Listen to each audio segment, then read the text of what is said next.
آزادی کا دن پوری امت مسلمان کے لیے، اہل پاکستان کے لیے ایک بہت بڑی نعمت کا دن ہے۔ یہ آزادی ہمارے بزرگوں نے، ہمارے بڑوں نے بڑی قربانیوں کے بعد حاصل کی ہے۔ تو آج ہمیں جتنا بھی اللہ کا شکر ادا کرنا چاہیے وہ کم ہے۔ میں اسلام آباد ہائی کورٹ بار میں تشریف آورے پر سینئر پولیس جج جناب جسٹس محسن اختر کیانی صاحب کو خوش آمدید کہتا ہوں۔ میں جناب محترم جسٹس میاں گل حسن اورنگزیب صاحب کو اسلام آباد بار ایسوسی ایشن کی طرف سے خوش آمدید کہتا ہوں۔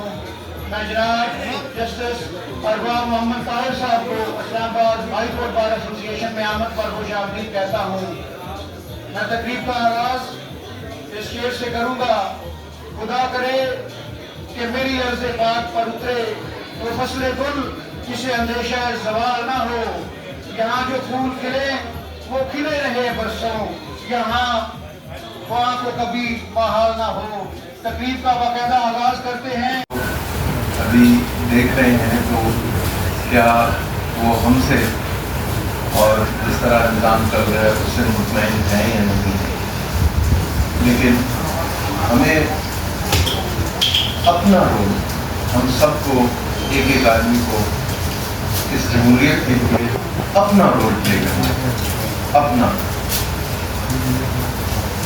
جس طرح جان ایف کینیڈی نے کہا تھا کہ آسک ناٹ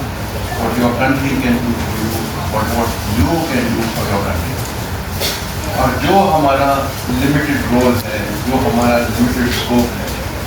اس میں the best of our ability، چاہے ہم سٹیزن ہوں، چاہے ہم وکیل ہوں، چاہے ہم جج ہوں، اس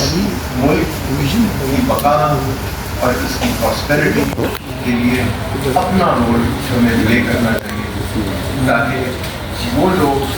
جنہوں نے اس ملک کے لیے قربانیاں دی ان کی روح کو سکون مل سکے۔ یہ 14 اگست ہمارے لیے ایک بہت اہم دن ہے، اور ہماری یہ دعا ہے اور ہماری یہ ہوپ، کیونکہ ہم سارے پاکستان میں ہی ہیں اور یہیں پر ہی ہمارا فیوچر ہے اور یہیں پر ہمارا بننا ہے، تو ہماری امید پاکستان کی پراسپیرٹی اور خوشحالی کے لیے، اور وہ خوشحالی راجہ تیمور خان عباسی صاحب نے صحیح کہا، وہ جب یہاں جمہوریت مضبوط ہوگی اور جڑ لے گی تو یہ خوشحالی